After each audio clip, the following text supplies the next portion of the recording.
Oke, sekarang kita akan mencoba mengerjakan soal untuk menentukan laju reaksi ya. Nah, misalnya kita ambil contoh soal yang nomor 71. Dalam ruang tertutup yang volumenya 4 liter pada suhu dan tekanan tertentu, 0,4 mol gas A direaksikan dengan 0,8 mol gas B menurut persamaan reaksi berikut. Nah, pada 5 detik pertama, A yang bereaksi sebanyak 0,2 mol. Tentukan laju reaksi terhadap A, B, dan C. Nah, kita tulis dulu yang diketahuinya, volumenya 4 liter ya. Nah, lalu mol gas A-nya 0,4, mol gas B-nya 0,8, lalu persamaan reaksinya ini, dan pada waktu 5 second itu A yang bereaksi sebanyak 0,2 mol. Nah, kita jawab ya. Nah, ini persamaan reaksinya A tambah 3B menjadi 2C, itu pas mula-mula yang direaksikan A 0,4 mol, yang B 0,8 mol, yang C karena ini produk jadi belum ada pas mula-mula ya.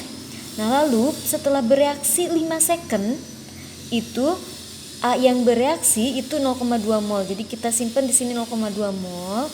Nah, ingat ya, pada mol yang ditaruh atau ditulis pas kondisi reaksi ini itu harus sesuai koefisien reaksi. Namanya juga saat reaksi ya, jadi harus sesuai dengan koefisien reaksi. Jadi ini kan koefisiennya 1, ini 3, ini 2. Nah, ini harus sesuai ini. Jadi kita pakai perumpamaan yang harga itu ya. Misalnya ini kan koefisiennya 1 nih. 1 pisang harganya 2.000. Berarti kalau 3 pisang 6.000. Kalau 2 pisang 4.000.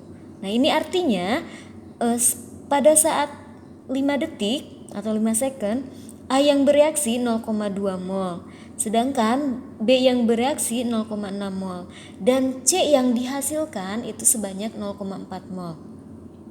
Lalu laju A, B, dan C itu akan kita hitung dengan menggunakan rumus ini ya, delta konsentrasi A per delta T. Nah, tapi karena A itu pereaksi, kan pereaksi itu lama-lama berkurang ya, jadi lajunya disebut laju pengurangan pereaksi A. Jadi tandanya negatif. Delta konsentrasi A per delta T. Nah, konsentrasi itu kan rumusnya N per V atau mol per volume. Nah, dibagi delta T. Delta T itu waktu ya. Nah, jadi tinggal dimasukkan saja laju A sama dengan min 0,2 karena kan mol yang bereaksinya 0,2 ya, dibagi 4 itu volumenya. Nah, dibagi 5 delta T-nya. Maka hasilnya sama dengan negatif 0,01 molar per detik second ya. Nah, lalu yang B juga sama ya, laju pengurangan reaksi B itu sama dengan min delta konsentrasi B per delta T. Maka sama dengan min 0,6 karena ini yang bereaksi 0,6 mol ya, dibagi 4 volumenya semuanya sama, dibagi delta T-nya 5 sama dengan didapat negatif 0,03 molar per second. Lalu yang C itu disebut laju pertambahan produk atau hasil reaksi C. Kalau hasil reaksi, namanya juga hasil reaksi, makin lama seiring waktu ya itu produknya bertambah. Yang tadinya nggak ada jadi bertambah ya, beda dengan pereaksi tadi. Jadi tandanya juga akan positif.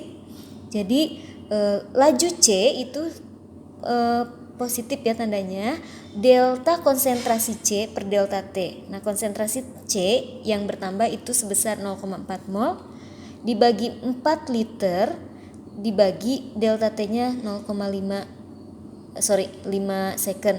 Nah, maka didapat 0,02 molar per second.